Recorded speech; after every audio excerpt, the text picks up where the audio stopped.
Hi guys, welcome to this session in Microsoft Visio.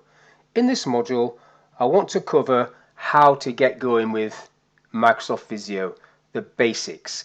So what I've done is open the screen, open Visio, and this is what you're presented with or something similar. Obviously you won't have my files, but you'll have this sort of information there. And if you click on New, you get a list of recently used diagrams. You can see I've used quite a few of these and others. And then down the bottom there you've got, if you've saved a template, you'll have personal. So there's a template I've saved. That won't be there if you haven't actually saved a drawing as a template. And then you have categories. So you've got business, engineering, etc. All these are different categories of diagram stencils and templates that you can use. And Office, these are similar, like so.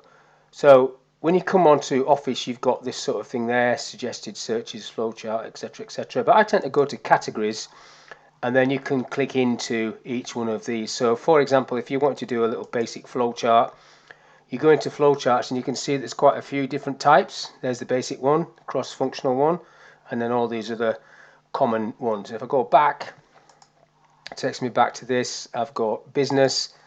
There's quite a lot of information under business. Again, you've got different types of diagrams, cause and effect, fault tree analysis and that sort of things. If I go back again, you've got different categories. They go to general is what I'm going to do in a second, but maps and floor plans, if you have a look at that, this is how good Visio is. You can do detailed diagrams like that, crime scene investigation, and then directional maps and social distancing maps, COVID, and all these sort of things. These are all there available for you as well.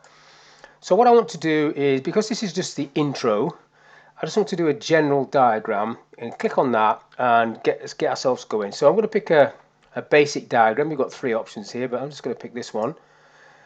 And it gives you the option to create this as metric or US units. Well, I'm in the UK, so create that metric.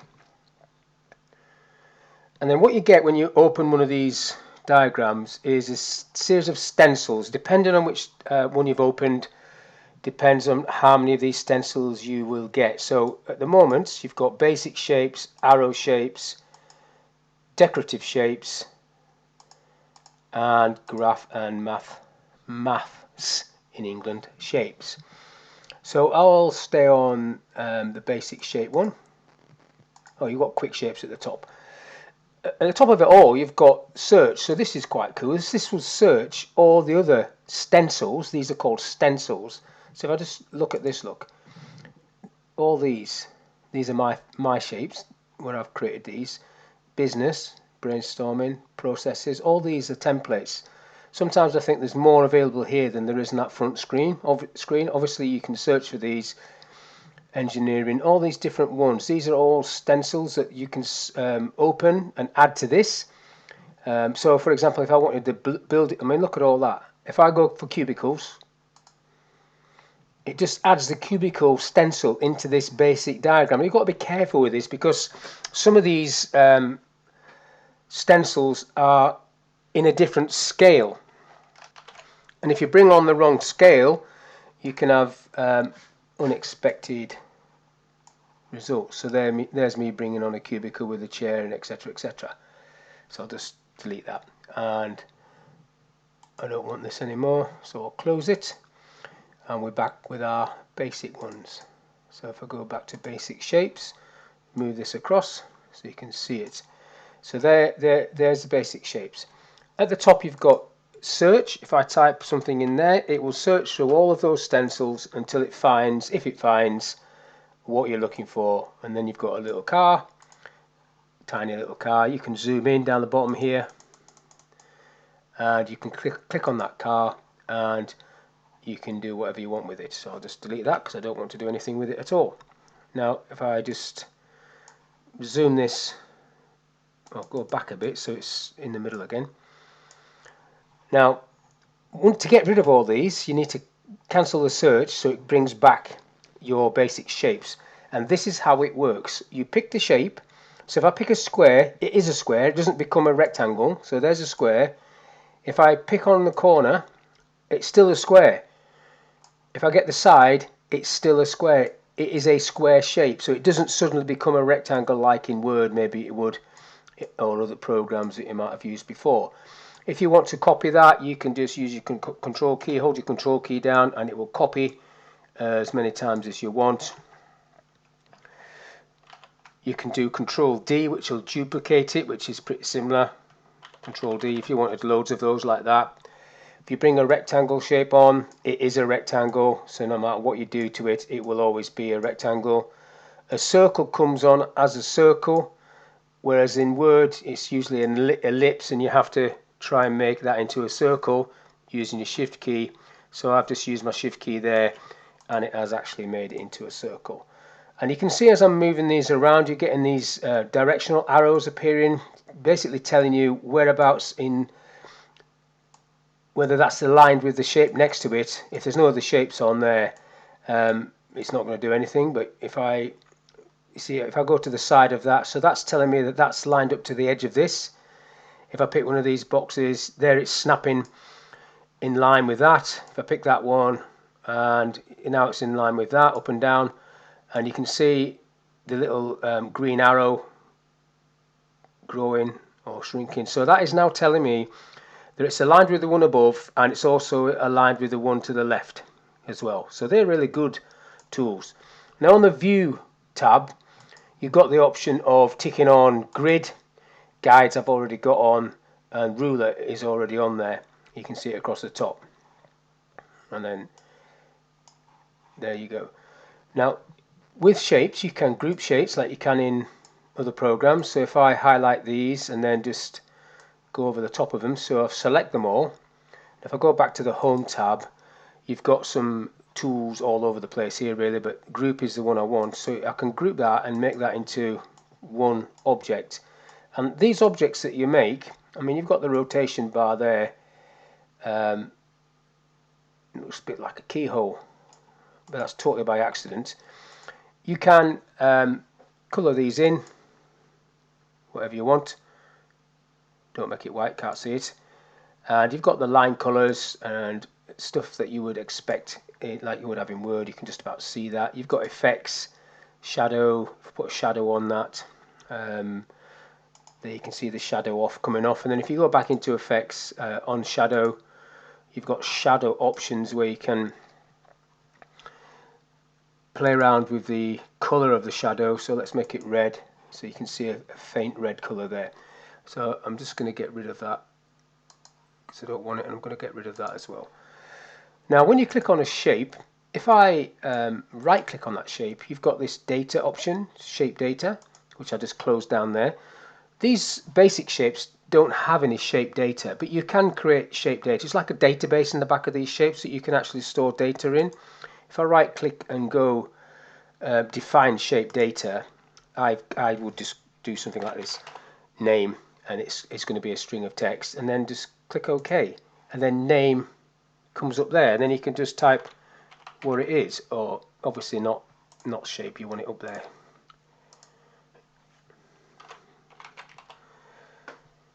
Shape name. Now some of the other stencils that I'll show you later on will already have pre-populated fields, like flowcharts do, for example. These basic ones don't. Now what I want to show you, something that is really important. I'll just colour these in, so I'll colour one blue, I'll leave one blue and colour the other one red, is how do you connect these up. So on the Home tab you have a series of tools. Pointer tool is what I've got at the moment, and then you've got a connector tool. So if I click on connector tool, when you go over a shape you get all these little green boxes. It might not always be green depending on what version you've got, and then these little points, I call them glue points, connector points. You can connect two different ways, point to point or shape to shape. So if I've got a point to a point, like so, and then it doesn't automatically click off, so you've got to click the pointer tool, and then when you move one shape, it goes from that point to that point always, no matter where you put the shape, point to point. That's very important, especially when you're getting more complicated diagrams. Now if I go back and get rid of that, I'll double click it first because you can type in there, but then I'll get rid of it. The shape to shape one, if I go back to connector, the whole thing is green, I click and drag until the other thing is green. Now it said snap to shape there, put the pointer tool back on. Now what happens, if I move that around, it goes to the closest point. It doesn't stay like the other one did and wraps around. Wherever you move this shape, that's where it's going to go. So that's shape to shape and point to point. Now you've got text there. Now, as you saw, any of these boxes has already got a text box in it. So you don't need to write a text box on top of that. You've got the alignment options where you can put that to the top or the bottom. And then you've got this little cool tool. Watch this. This lets you move it off the box, but it's still attached to the box. So if I click on that, now I can just move that up there and then put the pointer tool back on. Now when I move this around, that you can't see Steve because it's not it's got white background. So if I just let me just get into this font. Don't want the font. I need to change the font color. There you go. So that's attached to this. So because the default was white there, look, when I moved it off, it disappeared in the background. Now if you didn't want that, I mean, that could be for a reason like you want to have multiple boxes and showing a little shadow like I did before, you know, just doing that. And you want the words to be in the top of each box. You might not move it off like that, but just move it into the top left corner. But if you if I go right click, you've got edit text in there, and if I go right click again, you've got format shape, brings up format shape, and you've got lots of tools on the right mouse click. As always, group, we've done group, okay, all of that's fairly obvious stuff. Bold, yeah, I'm not going to do any of that. Now if you want to get into more detail about text, so if I type my name in there again, so I'll leave it in the middle this time. If I go into the font area and then get this box up, so this is all about the text. It allows you to change, for example, basic stuff, size, apply, it's gone big, color, red, apply. I don't need to do apply, I'm just doing a few things. Normally you just go OK, you only apply if you want to carry on and show something else. Different fonts, so loads of fonts. Type a letter T, get to Homer, apply. That's a different font, it's my favourite font. And these are all standard word processing features. Apply, strike through if you wanted that. And then you've got character positions, spacings, expanded, apply, and then paragraph, centered, which is the same as these buttons here. Text block, which is what I did with this tool when I moved it off. You can offset it manually doing these measurements, which might be easier. And then tabs. If you want tabs within a box, you can add the tab set there, and you know, just keep adding. It's automatically going up by 15, which is the default. So if you wanted to change that and put 50 there, for example, add, it's gone to 50, add, it's still doing 55. So tab stop position 65, so I want default tab tops, that's the one I should have changed to 50. It's probably too big, that is actually. There you go, 50. Okay, and then bullets, different types of bullets. If you wanted bullets in one of these boxes, if you wanted to do a bulleted list, for example, I'll click apply. I probably totally trashed that, I have. Okay, probably need to make that a bit bigger. So because there's bullets on there now, you can see that, and it's strike throughs on. I can take that off up there as well. So I didn't need to go in there to do all that, but there you go. You can just type away in there like a normal text box. You don't have to insert a text box. And to be honest, doing this, creating a text box, then going to do a line. Wait, let's do a line, and do a line color, red, and then do a line, do a box fill text. What is the point of doing that when you've got all that information straight away? So I don't understand why people do that. And then even if they didn't colour it in, they would do a text box and put it on top of this. Maybe you wanted two text boxes, maybe you want to do that, that's fine. The other thing you've got is some basic drawing shapes. So this is not coming from the stencil, this is just a rectangle, not like that, because if I click on the connector tool, there are no connection points. Look at that, there's those little squares there, they're connection points. So I'll go to this rectangle, it's got a shape to shape option. Let's have a look at that, see if it moves away. So it did shape to shape but not point to point, there's no points on there. However, if you did want to do a point, you've got this little tool, click on that, hover over where you want it to go, hold your control key down and then click and you get a little point. Then you can do a connector maybe from there to there, and you see it connecting on like so. So you can add your own if you've brought these shapes in, but really if you're wanting a rectangle or ellipse, it makes sense just to use these pre-formatted. Obviously if you're doing a free form or an arc symbol or drawing with a pencil, that's slightly different.